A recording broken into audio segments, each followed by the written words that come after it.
I think I can probably make a start now. There's a very healthy number of you as participants, so that's really exciting. Thank you, and I'm sure that number will keep going up. Um, so I wanted to thank you for your time today, coming to join us to discuss all things related to the HCPC audit. And welcome, and thank you for giving up what's probably your lunchtime. So really, really welcome. So today it's very, very exciting. So we are joined by a hugely very, very capable and expert panel of speakers. I wonder, in the background, Justinia and Jasmine, if you could move the slides on for me, please. Thank you. So just going to take you through a little bit of housekeeping. So the speakers are, we have Natalie Berry, who is the registrations manager for the HCPC. We have Jennifer Earle, or she likes to be called Jen, who is a speech and language therapist from Harrogate and District NHS Foundation Trust, who has been through the HCPC process more than once. And we have my colleagues, Mark Singleton, who is the Learning and Development Manager for the RCSLT, and Tom Griffin, who is the Professional Inquiries Manager at the RCSLT, and is the person at the end of the phone if you have any worries about the HCPC audit. And in the background, we have colleagues, Jazz and Justinia, to talk about, to help us with the technical stuff. Justinia is on hand to help with any technical queries, and you can get in touch with her using the chat button. But there's also a button for Q&A. So if you have any questions for the presenters, which we'll be covering at the end, if you have any questions for the panel, please do use the Q&A button instead. But technical stuff, use the chat button. There'll be plenty of time for questions at the end. We know that a lot of you have already sent in questions, and there's like already 24 of those, which is fantastic, really, really high level of engagement. So what I'd say is, if we don't get to your question, be rest assured that we are going to be looking at all of them at the end. We'll be using them to compile an FAQs, which will then go out with the recording of this, and we'll share it widely so that you'll be able to reference that. Yes, so I think that's it, apart from to say we'll be recording, so this will be put online, and I think probably that's all the housekeeping. So Jazz, if you could move the slides, please. Oh, you've already done it, sorry. Too efficient. So first of all, we wanted to start with just checking how you feel about the audit process now, and we'll be checking in at the end as well to see whether we've changed that at all, and whether there's still work we need to do to support you. But if you could all either use the QR code on your phones to get to that menti.com voting form, or you can go to menti.com and enter the code.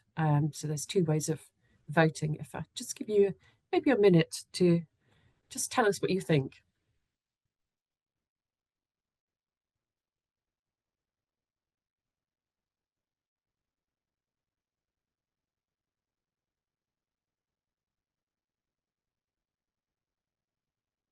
I wonder if, Mark, if you could remind me how many questions there are so I can judge what's a reasonable amount of time.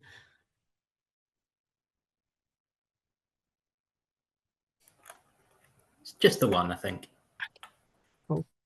Give it a couple more seconds then, and then ask for the results.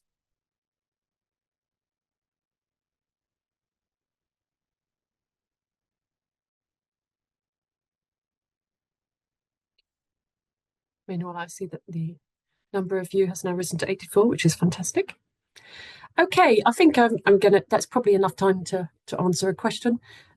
So yes, what have we got? So one person says they already know a lot about this, and then it's steadily rising to 25 of you say that you rate your knowledge of the audit and renewals process as poor.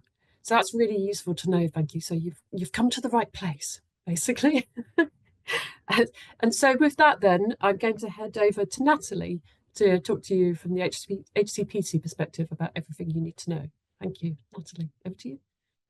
Thank you, Vicky. Good morning, or shall I say good afternoon all. Thank you for joining. I really hope those figures change for the better at the end of the presentation, so I'll try my best to reassure and give you some information. Can I just have the next slide, please?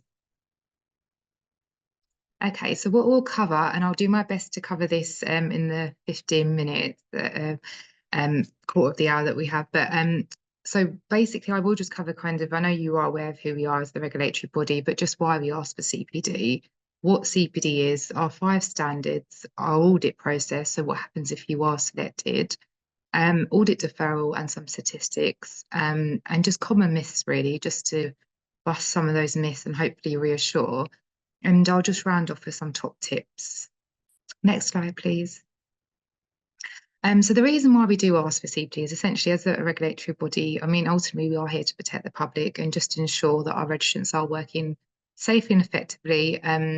You know, you go through your studies and you qualify, but as we know, the working world and your professional world is changing at all times. So we just want to make sure those skills and knowledge are being kept up to date. And that's the reason why we do the 2.5% audit of random selection of each profession. Next slide, please. So I'll just go into kind of the most important part of kind of, you know, what is CPD? So as mentioned, it is around keeping your knowledge and skills up to date. It does need to be relevant to your scope of practice or future practice, and it is outcomes based. So our requirement is not based on hours or points. It's more around what CPD have you done and what have you learnt from it and how did it benefit your service user? And it is self-directed and self-managed, so it doesn't need to be signed off by a manager, for example. However, we do encourage, obviously, employer support. So, yeah, I'll talk more about that a little bit later on. Next slide, please. So what I thought would be really helpful, because just looking at some of the questions that are coming before the webinar, was around kind of the audit, what happens if I'm selected, how to prepare. So I'm going to go through each standard. We have 5 CPD standards, and I'm going to talk about basically what you need to do to meet those standards, and what you should be doing throughout your, you know, your registration, and then what happens if you're selected and what to do. So standard 1 is maintain a continuous up-to-date accurate record of your CPD. And I must mention, there's no right or wrong way of doing this. So if we just move to the next slide, please. So this is it's not very detailed, it's a very brief example, but essentially, you need to maintain a list. So kind of an explanation of what your activity is and the dates in which you've done those activities. Because, I mean, I say this quite often, but I don't know about you, but I don't remember what I've done last week, never mind 2 years ago. So if you are selected for audit, we are looking for the previous 2 years.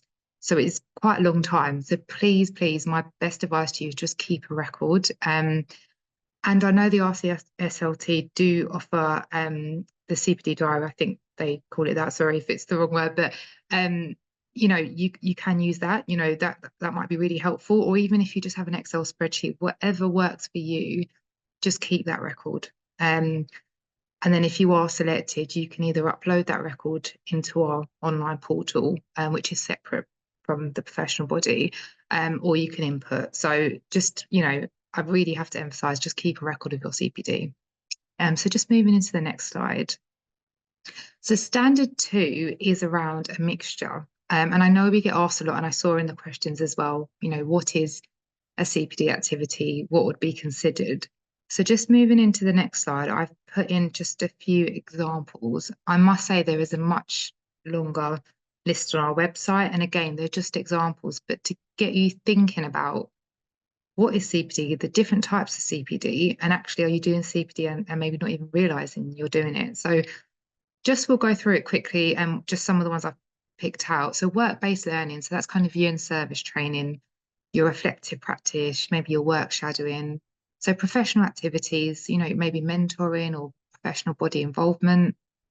Formal and educational, so courses, conferences, and maybe some research. Self-directed learning, so that could be reading journals and books, internet research, anything really that's bringing your skills and knowledge up to date. And then I've just put in there other, so it could be you're doing some voluntary work, for example, that is drawing on your skills and knowledge. And I would really encourage you to visit our website with a CPD section. In that, it has got around CPD activities, and really have a think. So when we say a mixture, obviously a mixture is anything more than 2, but I would recommend, if you can, to really try and do a variety of CPD, because we do know you can only learn so much from one type of activity. So I know CPD sometimes I get a lot is, you know, it's an expensive formal course that you get a shiny certificate. Well, no, there's a lot of different ways to do your CPD. So, and also I know it comes up a lot around employer support, employer protected time, not being offered training at work and things. And what I would say is we regulate the individual, we don't regulate the employers. Obviously, we do encourage employers to support their their team members, their employees, but ultimately it is the responsibility of the registrant to ensure they are doing the CPD. And as I mentioned, because it is quite vast in terms of the activities you could be doing, hopefully that mixture is possible throughout that 2 year cycle.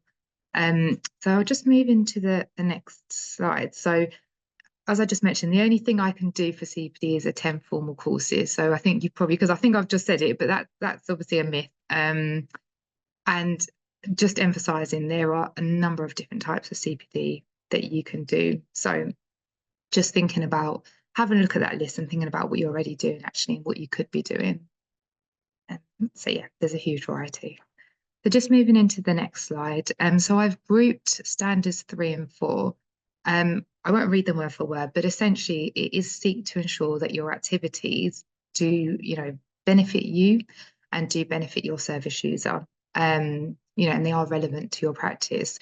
So I will just point out service user. I know we get asked around that as well. So just to be clear, the way I kind of explain it is anyone that is affected by your practice. So if you're in a managerial role, it may be your fellow colleagues or your team members. If you're in academia, it could be your students and other lecturers, for example. It really can vary, and you can have more than one service user, but just think about who could be affected by your practice. And that should give you kind of who your service users are. So thinking about how your activities benefit them as well as your own development. So just moving into the next slide. So when you go through the audit, a part of it is, and I'll go into a bit more detail of the actual just logistics and format of the profile, but you do need to also provide evidence of your activities. Don't panic, it's not for every bit of CPD because that would be a lot of evidence and there's no benefit in you providing evidence for absolutely everything you've done in 2 years. But I do say pick up 4 to 6 activities and evidence those. Not court of law evidence. So I've just given you some examples again. So we've got materials from others. So attending today, this would definitely contribute to your CPD. So if you were going to reference this maybe in your profile, if you were selected, you may send in slides that will be shared after, some of your reflective notes, maybe hopefully you've learned, I'm really hoping so, learned something from the webinar, and just how it's maybe going to benefit your practice and your service user. And then materials produced by yourself. So you may deliver presentations, business plans, induction materials for new staff. Again, very few examples, but there are more on our website as well. And then materials showing that you've reflected. So even just, some handwritten notes, your personal development plan, some reflective work that you might have gone through with your employer or yourself. So they're kind of just things to think about in terms of evidence. And then just moving into the next slide, because I'm just mindful of time. So I'm just going to talk about submitting your profile. It's standard 5. And to put it quite bluntly, if you're selected audit, then you will need to submit a profile unless you have a situation which I'll talk about again around if you need to defer to the next audit. But yeah, just don't ignore us or bury your head in the sand. We're here to support. So 2.5% are audited at the beginning of your renewal window. So I believe you go into renewal in July. So at the beginning of July, that's when you would find out if you've been selected for audit, and it would be a separate email to your renewal email. So just moving into the next slide, I'm going to just talk about the profile here. So if you are selected, as I say, we do have the same registrant portal you use to renew is where you would do your CPD profile, and you would only see the profile if you have been selected. So, if you've not been, you won't see it. So what you need to do on there's 4 components of the portal, basically, you would complete. So your dated list of the last 2 years, you can upload this or you can manually input that, whichever works best for you. Summary of work, so just explaining who you are, what you do, your job role, just letting the assessors know who assess your profile, this is who I am, and this is within my scope and what I do. And then statement of how standards have been met. So that's looking at your standards 3 and 4. And what I recommend is picking out 4 to 6 of your activities that are a mixture to talk about, and then evidence those. And then your supporting evidence would be for those 4 to 6 that you've emphasised in your statement. And just to say, I've put in kind of 500 words for summary, 15 for statement. This is not an exact, just to give you an idea of kind of what we're looking for. But it's it's quality over quantity. But don't worry if you go ahead, over the number or under. So just moving into the next slide. So just to emphasize, I just wanted to quickly point out, so your renewal was in July. And if you are selected for audit, you would find out in July also. They're 2 separate processes with the same deadline, so it's not confusing. But please do go ahead and renew your registration. Don't delay it because you're trying to do your profile, because your profile will naturally take longer than doing your renewal. So we do encourage just get that registration renewed, and then you can go in and out of the portal and save your work and just complete that throughout the 3 months that you have to complete it. So they run in parallel is essentially what I'm saying. So just next slide, please. So just a couple myths I just wanted to completely clear up. The earlier I renew my registration, the more likely I am to be picked for CPD. That's a myth because we do the selection at the time that your profession goes into renewal. So if you're selected, you have already been selected. So please don't hold off doing your renewal, because I know that has come up a few times. And then deferral. So if you have any situation, circumstances, for example, you're unwell, maternity leave, bereavement, anything along those lines, you can submit a deferral via the portal as well, with evidence and a statement of explaining why you feel you can't do the audit this time round, and that they would be dealt with on a case-by-case basis, and a decision will be made. So please don't stress if you have got things going on. One thing I will say is being too busy is not normally a reason. And we do give 3 months. So if you feel like you need more time, please come and speak to me and the team. And we're always happy to support as best we can within reason, of course. But, if it is something of, you've been on maternity leave, for example, then we understand now may not be the time, or it might be very hard to even demonstrate you meet the standards at this time. So we can defer to 2 years' time.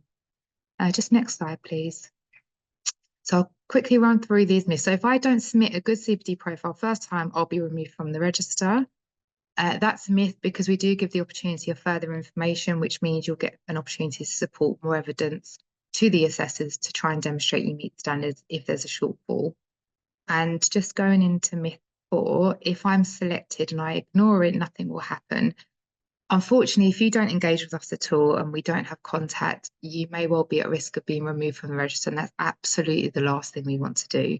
So please, if you're having any problems at all, my best advice is reach out to the team. You can email us, you can call, just please reach out for some support. Just next slide, please. So I won't go through these in too much detail because obviously you'll get the slides shared after, but just some statistics from the last audit that we selected in 2023. And you'll just see the numbers are really positive, nearly 80% accepted, which is great, and only 1 removed. And that was for non-engagement because that person did not engage. They were given reminders and reminders, and it gets to a point, we have a purpose of doing this and it's the last thing we want to do, but we had exhausted absolutely everything. And you can see that's 1 person, so less than 1%. So really good figures here for the audit 2 years ago for your profession. Just next slide, please. So some resources, please go on our website, tons of resources, videos. I done a webinar, I think 2 weeks ago as part of CPD week that we were hosting as HCPC. And that is, I think the links will be shared in the chat box. It's it's similar to what I'm doing now, but it's in more detail. I did a presentation over 45 minutes just around what I've touched upon today. So if you do want a bit more information, please go and watch that, and it should give you hopefully quite a bit of information around CPD. Just next slide, please. So just some quick tips from assessors. Again, I won't go through these because I'm just mindful of time, but the do's and don'ts are kind of what I've spoken about. So, picking out 4 to 6 activities. I'll probably home in more on the don'ts. So sending out evidence for activities, as I mentioned, definitely not needed. And using out-to-date evidence, make sure it is for that 2-year period. So yeah, just to emphasize that anything outside won't be considered.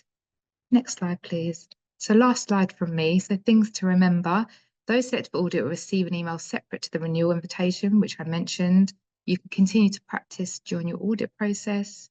Any gaps larger than 3 consecutive months in your profile will need to be explained to the assessors. And please don't send any user identifiable information. So anything in the public domain is fine, but anything else will need to be redacted. But yeah, I'll hand over back to Vicky. So I think I might slightly overrun, so I'm really sorry. But yeah, I'll hand back to Vicky. Thanks.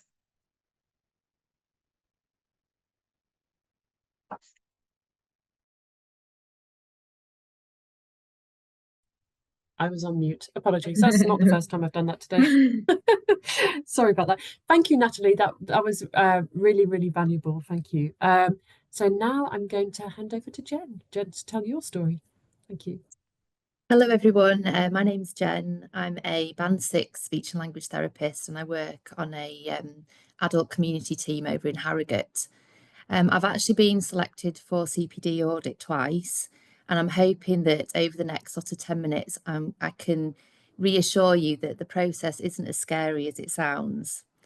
So as I say, I've done the audit process twice. So the first time was actually shortly after I'd actually done my competencies. So I'd started my first job, completed the competencies, and in the next sort of renewal time, I was actually selected then. And then more recently, I was selected a few years ago. I initially deferred because I was on maternity leave. And so I did a CPD profile within the last round of renewals. So I just thought it might be helpful to go over sort of my personal experience of how to complete the CPD profile. And I'll go through it in terms of the 4 sections. So could I have the next slide, please? So it was just, so in section 1, there is a chance to describe a summary of your recent work. Now, the reason for that is that the CPD that you complete for your CPD profile must be relevant to the work that you're doing at the moment. Now, there's a maximum of 500 words, but for my summary, mine was 153 words, so it doesn't need to be 500 words. It's not like at university where you've got to do sort of 10% above and below. As long as you can describe exactly the work that you're doing at the moment and describe your the key parts of your work. So for me, my main work involves swallowing assessments. So the CPD activities were all relating to dysphagia, to swallowing. So I wouldn't be able to go on to a webinar about phonological awareness in preschoolers and have that as my CPD. Everything relates to my current practice. One thing I would say is that this is something that you can all do now. I've actually found it really useful having that summary of work because I've used it for things like job applications on the NHS website, and it's really useful to draw upon. And actually, that's something that, say, if you were selected, it's something that you can, if you've already done it, that's one thing that you don't need to do during the audit process. So section 2 is the dated list of activities. Now I've just got up here the list of activities that I use for my CPD profile. Now, as Natalie said, you can use either a Word document, you could use an Excel spreadsheet. I found the RCSLT online diary to be really, really useful. Not only can you sort of describe and have a list there, but also you can then do your reflections as well, which is really, really useful to then draw upon if you were then selected, because you've already got those reflections. It's much harder to reflect on an activity that you did a year or 2 years ago than if you've actually got those reflections already. So the other thing about having a live document is that you can already identify any gaps that are forming. So you can start to think, oh, I haven't done any CPD over the last month or 2 months. Is there anything I'm doing at the moment that actually I could use as CPD? Or is there any webinars coming up that I could use? Is there any journal articles that colleagues have discussed? Is there any way that I could be involved in a journal club at work, or those things, or anything within supervision that I could use? I also tried to use a wide range of different types. So you can see at the side there, there's a selection of work-based learning, some courses that I did, and some self-directed learning there as well. Could I move on to the next slide, please? So then I move on to section 3, which is the personal statement. Now this is the sort of the largest component, and I guess this was the part that did take the most time.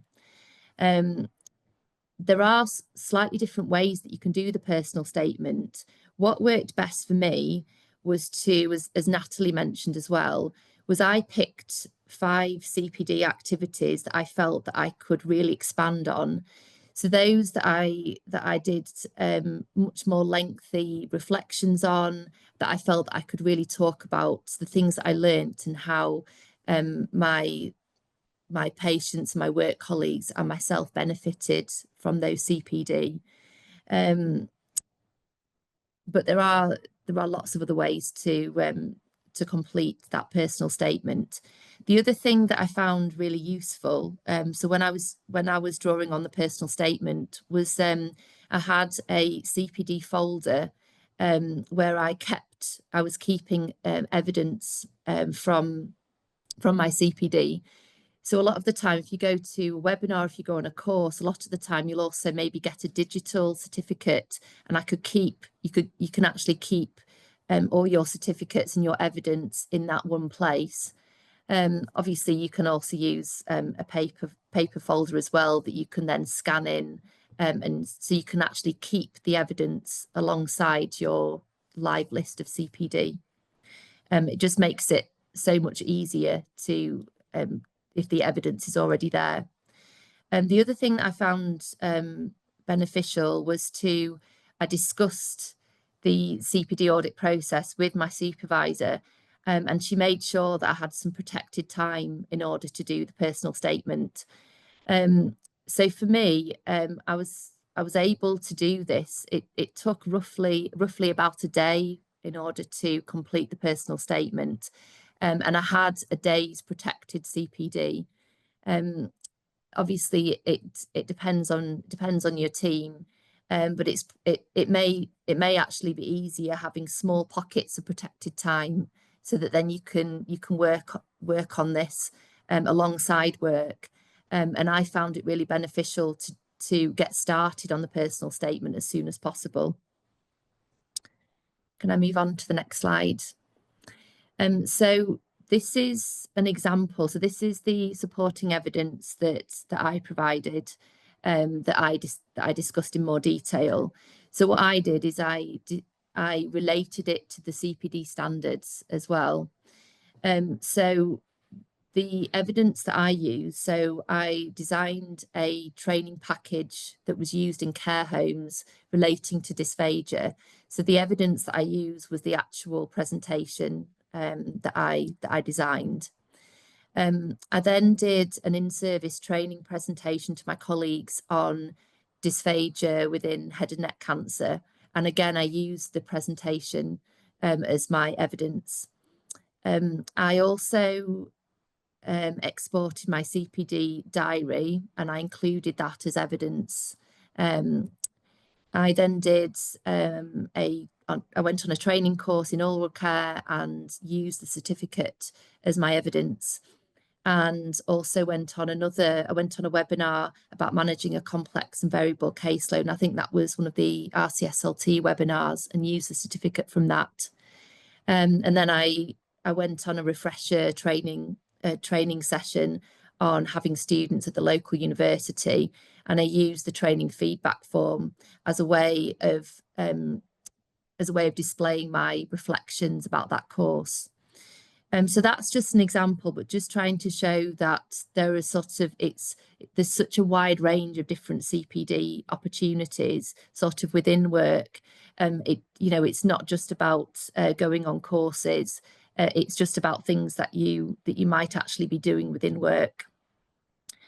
Obviously, you only have to go into detail with a certain number. So I reflected on 5 of those, and then of course use the CPD diary export as well. And it's just making sure that you're keeping evidence as you're going along, so you're not having to find those if you're selected for audit. Can I just move on to the next slide? So these are my sort of top tips. Firstly is to, as soon as you find out that if you are selected for audit, is to go and speak to your supervisor and to let them know, so to make sure that you have protected time, because it all should be done within work time. You can complete your summary of recent work and keep a live document of your CPD now. You don't have to wait to be selected for audit. That can be something that you can do now, so you can have it ready.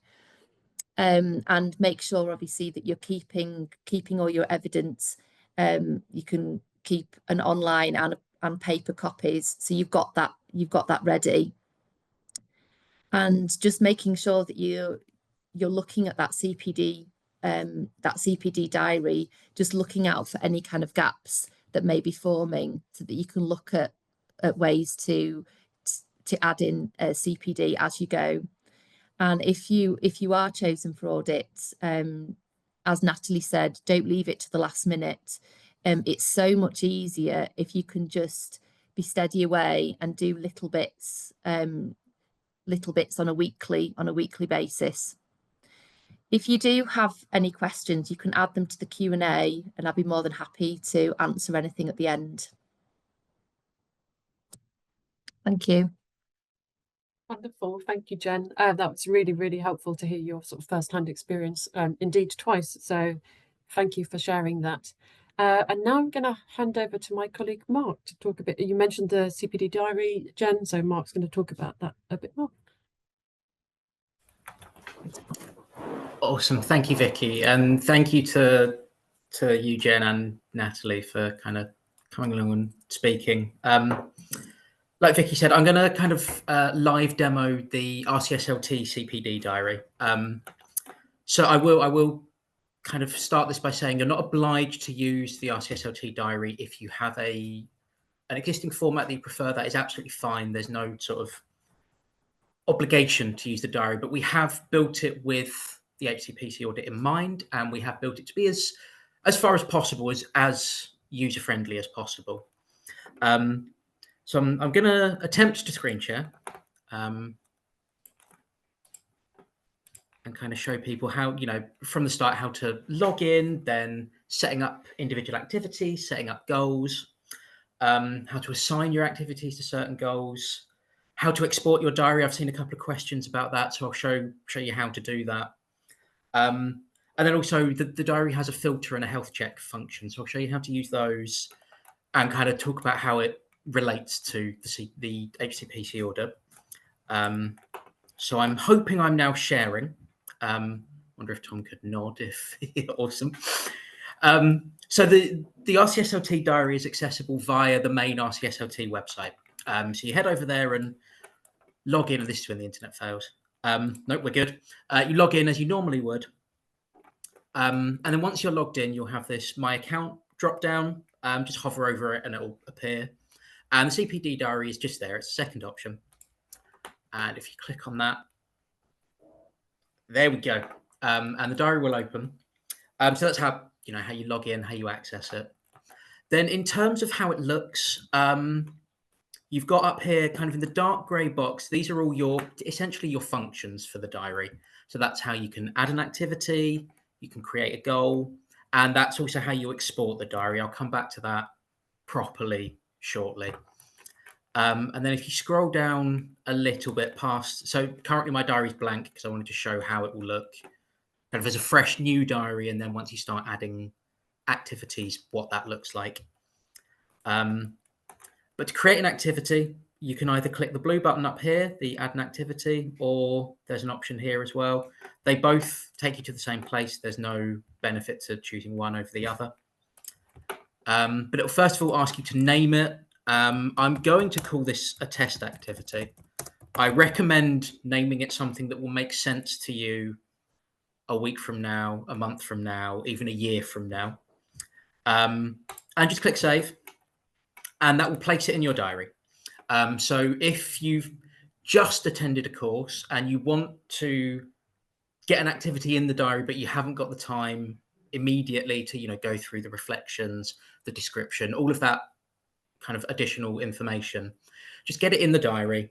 And then you can come back to it later, just click on the title, and it will take you to the actual activity information area. So first of all, you can assign it to one of your goals if you'd like to. I will show you CPD goals shortly. You can assign a type to it. So these are the HCPC CPD types. So that is just a way you can use the diary to help make sure you are, as Natalie and Jen talked about, meeting that mix of activities. So let's pretend this is a work-based learning example. You then pop a quick description in. It doesn't need to be long. It can just be what you did. So it could be that you attended an RCSLT webinar on the audit. Then pop the date in. You can put CPD, like kind of planned events in if you know you've got a course, maybe next week, next month, something like that. You can pop it in advance as a kind of reminder to properly fill it in once you're done. But yeah, make sure there's a date in there. And then also this is where you add the hours. You can just be rough. It doesn't need to be an exact amount, but this webinar is an hour, so I'll say an hour. Just when you're done, make sure you click the update button. You'll see these green banners coming up. That confirms that it's been saved. And then here in this reflection area, this again ties into the HCPC audit requirements around proving that your CPD is relevant and has benefited your service users, essentially. So in the what did you do section, you can be a little more specific. So maybe go into, I attended the RCSLT webinar on the HCPC audit on X date. I'm not going to make you watch me type. That's a lot of pressure on my typing skills. And then in the what did you learn box, that's your chance to discuss what new information did you gain from the learning activity. It doesn't have to be learning like new information. It can be recognizing that your current knowledge level is up to date, kind of confirmation of current knowledge is an acceptable learning outcome. What do you now do differently? Again, if what you learned was that you are up to date, you are allowed to say that. But in general, this will be where you can say, now I've attended the RCSLT webinar on the audit, I'm going to start using the diary or something like that, or I'm going to keep a log of my CPD activities. And then who has benefited? Like Natalie and Jen have said, this will largely be the people that are impacted by your practice. But that's not exclusively service users. That can be your colleagues. You are also allowed to say yourself to an extent. I've benefited from attending the webinar because I feel a little more comfortable and more confident. Again, it's your chance to discuss who's benefited and why. And then I know Jen mentioned this, kind of keeping evidence. So like Jen said, if you've got a certificate, you can upload documents here. So it might be that you've got a certificate from an event, and if it's a PDF, you can upload it. It acts like any other upload function. You just click the upload button and choose the document or documents you'd like to upload. And it'll again then save them. As Natalie said, please don't include anything that's patient identifiable, even on this format, just in case you accidentally send it to the HCPC. And also you've got the related links area. So again, if you watched a a video, for argument's sake, or you listened to a podcast, or you did some e-learning or something like that, you can add a link to it in here. So again, you're keeping everything in one place. So, you know, let's assume you're adding the webinar in. This is not the actual hyperlink, but you can just have it there so that you've got it if you need to refresh your memory on what was that webinar on, what did I learn from it, what did I do in it. And again, once you're happy with everything, just make sure you hit that update all button, look for the green banners, and that's it. That's adding the activity. And like I said, as long as you've done the reflections, that means if you're audited, you've already got a record of what you gained from that learning, how it impacted your practice, and how it benefited your service users and the people around you. So that's activities. Next up, I'm just going to run through goals quickly. Again, as with all of the diary, you're not obliged to use goals, but you can to kind of group your CPD activities into whatever kind of groupings you'd like. So it might be that what you want to do is use the goals to work on specific future plans. So it might be that, you know, you want to get better at CPD recording, which is definitely something I should be looking at. I can create a goal called that, you know, CPD recording, and then collect all of the bits of CPD that I do that's relevant to that goal under that goal. You can pop a description in. You can assign it to one of the RCSLT core capabilities. Again, you're not obliged to if you don't want to. And you can also set a status. So, you know, it's a way for you to keep track of it. So you can kind of say, not started yet, I'm in progress, or maybe I'm done. So if I pop that as in progress, and again, you can also set a target date. Again, you're not obliged to. It's just if you have an aim, you know, I want to be better at recording my CPD by the end of the year, you can pop that in. But like I said, you're not obliged to if you don't want to. Again, just make sure you hit save. And that will save the goal down here. And you can then start assigning activities to it. So if I go into my test activity, and I said I'd come back to this kind of professional development goal bit, if you start typing the title, it will show you any goals you have that match those words. And click update again. Come out of it, and that will move it to sit under the goal. And you can have as many activities as you'd like assigned to one goal, but as you saw, you don't need to have them assigned if you don't want to. And like I said, none of the goal bits are obligatory. It's just if you'd like to collect your CPD in kind of more manageable chunks. Next, like I said, I'm just going to show you quickly how to export. So that's back up at the top in the dark grey box. You've got this export button. You just click that. You'll get this dialog box pop up. Click confirm export, and that will email you an Excel spreadsheet of your diary, which you can then use. Like Natalie said, you can use that to kind of upload as a dated list. We have been made aware that for some people, the export can be diverted to a spam or junk folder. So if it doesn't immediately come through, do check there as well. If it's not there either, you can get in touch with us. We can manually export your diary for you as well. So if it hasn't come through for whatever reason, do let us know. After I'm done kind of screen sharing, I'll pop some email addresses in that you can get hold of if you do need a copy of the diary. But other than that, like I said, I'm just going to show you quickly how to use the filter. So that's here. And you can set it to either a specific calendar year. So, you know, for 2025, that'll be then, or I can move it back to 2022 or whenever. And then just make sure you press filter. Or you can choose a kind of more specific custom date range. So it might be that you want to look at everything from, you know, for the HCPC audit, everything from September 2023 to present. So for that, you just click into the boxes, adjust the year.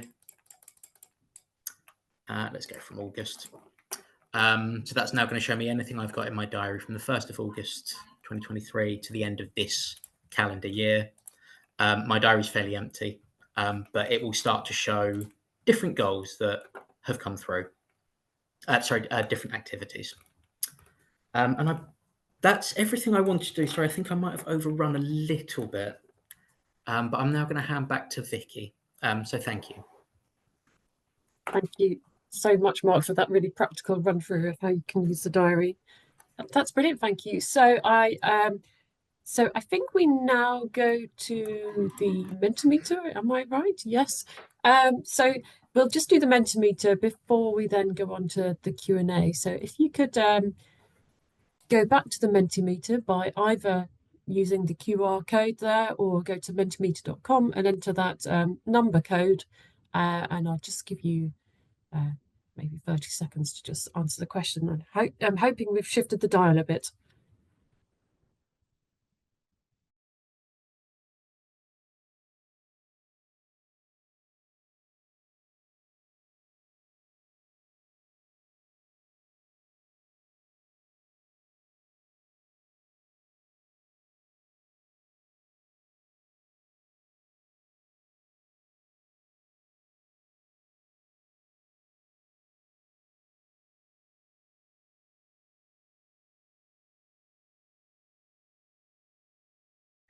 Okay, I'm hoping you had enough time. Yes, so that's a pretty good turnaround. I'm very pleased with that. Yeah, so hopefully that's really helped. So thank you, Jazz, for sharing that. If we now go on to the Q&A, I'm very grateful to my colleague Tom for I could see that you were busily typing away answers to some of the questions that came in live, so people can see those questions that have already been answered. There is a question that Jen wanted to answer live, so we'll go to that, and then yeah, please do keep putting your questions in the chat. So the question I'm going to put to Jen is, how long would you say it took in total for you to complete the audit info? And on reflection, did you feel one day of protected time was enough? Thank you. Well, I'd say that the personal statement took a day to complete, but then I also needed time to proofread everything. I needed time to send that personal statement over to my manager so that she could have a look at it and read it. And then I also needed some time to pull everything together. I'd say that took a few hours as well. It was definitely very useful to have that day's protected time. Also, it was really useful to do it ahead of time, so there was plenty of time to do the proofreading as well. Thank you, Jen. That's really useful. Thanks. And I might go to Tom because there was a registration question that came in that sort of relates to that, which is so someone sent in the question, how can I support team members if they are called? I wonder if I can go to you, Tom, on that, please. Yeah, of course. So as Jed said, I think one thing we would say is having that protected time, whether it's in small chunks like Jen did, or whether it's in a slightly larger chunk, to start to fill out those forms, and that personal statement is really, really useful. Also remember, as Natalie said, HCPC have some great resources on their website, and we've put some of the links in the chat. Do access those or direct your staff members towards those, because they're really, really helpful and they talk you through the process. RCSLT also have loads of resources on our website, or remind them that we're here. We're here to support members. We're here to help look through and make suggestions around what you're going to submit before you submit it. We're here to help support you. So please do get in contact with us, either Mark or myself. We can be contacted on the emails that we've put in the chat again. And we're more than happy to sort of talk through what you need to do and make it as simple as possible for you guys. Right. Thank you, Tom. I think since there's not any more live questions coming at the moment, I might go to another one that we've got that we had sent before, and maybe direct this one to Natalie. So what are the different types of CPD, Natalie, please? Thank you, Vicky. So yeah, I think in the presentation I kind of gave some examples around the different types, because I think sometimes it's not always recognised that an individual might be doing CPD and it's not kind of work-based, you know, it can be self-directed. You know, as I mentioned, some involvement with the professional body as well, attending things like today's webinar. We have a really extensive list on the website, and I really would encourage and strongly recommend that, you know, that for individuals to have a look at that, because I think it's really thought-provoking to have a think of thinking, oh, actually, I might be doing that already, especially some of the self-directed stuff. So you might be reading articles or journals or things like that that actually do get you thinking about your practice and your, you know, how it benefits you and your service user. And I think also if you do a CPD activity, you may find that it's just reinforced what you're already doing, but actually that's a good learning point as well. You know, it's just really said, okay, what I'm doing is good, or even if you just learn one thing. So I won't kind of list out all the different types of activities, but we have got a really long list on the, because I don't want to use up all the time, but we've got a really long list on our website. So please do take a look at that. And I think it's up to the individual to determine whether or not they would, you know, ultimately say it's an activity that they've learned from and kind of benefited from. Hopefully that answers that. Thanks, Vicky. Yeah, no, very, very well. Thank you, Natalie, sorry. And also I have seen that list is phenomenal. So I do recommend that people have a look at that, and we will share links after the webinar. So thank you, Natalie. Maybe another question for Jen then, if I may. So what's, this is, and I really like this question. What is the one thing you wished you'd done before being called for audit? Well, I think I mentioned previously there are some things that everyone can do before being called for audit. You don't need to wait to be called to complete the summary of recent work, which can be useful for lots of different things anyway, and also to keep that live list going of your CPD, so you can then look at any gaps, and then you can also look at the range of CPD activities that you're doing. The first time that I did the CPD profile, I hadn't got that live list, and I had to then go away and actually find all the specific dates and the evidence and the certificates. But the second time, and also I guess because I deferred and knew exactly when I was going to be doing the profile, I had got that list, and it was just so much easier. Everything was there, and it just needed pulling together really and just writing the personal statement. I hope that answers that question. Yes, very, very well, thank you. And it's a previous Girl Guide. being prepared, I think, is always good. Yeah. So thank you, Jen. We had a few live questions in, so that's exciting. So one attendee has asked, are the auditors registered SRTs? And I might put that to Natalie, please. Sure, thank you. Yeah, so our CPD assessors are registrants, and there'll always be at least one from your profession. And most of the time it will be two, but because the standards go across all of our 15 professions, it can be shared, but there'll always be at least one speech and narrative therapist. So they are bound by the same standards as yourselves, and they can also be audited themselves as well, because they'll be, you know, they could get into that random selection. So yeah, hopefully that's reassuring, because it is, you know, like I said, they're registered, meet the same standards as any of our registrants, and there'll be at least one from your profession. Brilliant. Thank you, Natalie. And Charlotte asked, would attending a SEN be a professional activity? Maybe I might put that to Tom. Yeah, I think it really depends. It can be used as a professional activity. It could also be used as a self-directed activity. It really depends on what the SEN study day involves. If there's an external speaker, etc., it may well be that you could use that as a professional study. Or you could use it as self-directed learning. I think the important thing about that is wherever you put it is about reflecting on what you've learned from attending that SEN study day, and how you're going to use that in your practice going forwards. Even if, like Natalie said, it's reaffirming some of the stuff you already know, that's just as good a learning as learning something new as well. So it's all about, I think, wherever you put it, as long as you're reflecting well on it, I think that's the key thing around this sort of CPD. Brilliant. Thank you. Thank you, Tom. So I'm just looking at the time. I think we've probably got time for one more question before we go to, we've just got a quick evaluation survey. So I know this is a question, Tom, you get asked a lot. So it's about what hours of CPD are required, and that might be if you're practicing or not practicing, or if you're part-time. I wonder if you can sort of advise people on that, please, Tom. Of course, yeah, no, that's fine. So as Natalie said earlier on, HCPC don't set amounts of hours that they should be doing. You should be doing CPD. They're looking at the quality and how you're using that CPD and developing yourself. The RCSLT do set some guidelines because we know that members need to have some evidence to take to their employers to say, I need to have this protected time to do this CPD. So on our website, and I've just put a link in the chat, we have a sort of a rough list. It's a guide more than this is what you should be doing.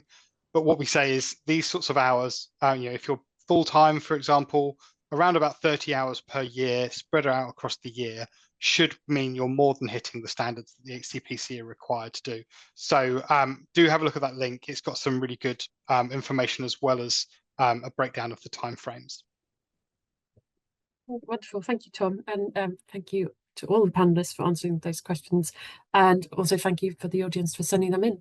Okay, I think we now go to, we've got a quick evaluation survey for you to do. Can I ask Jazz to just bring that up, please? Thank you. So if you can use your phones for a QR code moment again, to help us shape the future webinars we do. I'll just give you a couple of moments to do that.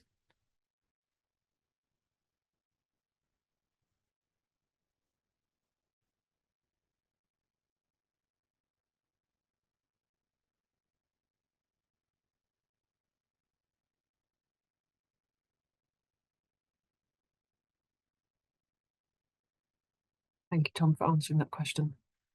Rest assured, everyone, we'll be capturing all the questions that came in today because it's covered so many different areas and putting those into the FAQs. Okay, I'll just give you a few more moments to look at the evaluation.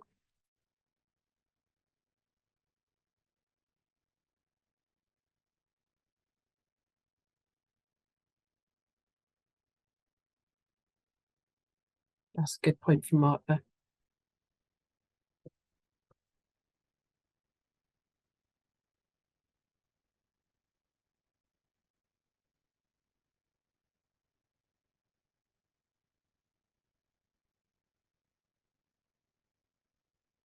Okay, I don't know if Giles, if you can see that from Anna. Some people didn't quite get the QR code. Thank you for showing the link. Okay, I think I'm going to bring it to a close now. So thank you everyone for your time this what's probably lunchtime for you if you're worried about the HCPC audit. I'm assuming you're mostly in the UK. So thank you for your time today. Thank you so to everyone who's joined and to everyone who sent in questions, and to the panel and also colleagues behind the scenes. So thank you. This will be going up on our website in a few weeks' time, and keep an eye out for RCSLT messages about the audit, and we'll keep reminding you in the bulletin and so on, and keep an eye out for emails from Natalie and the HCPC. Thank you everyone, and have a wonderful rest of the day. Thank you.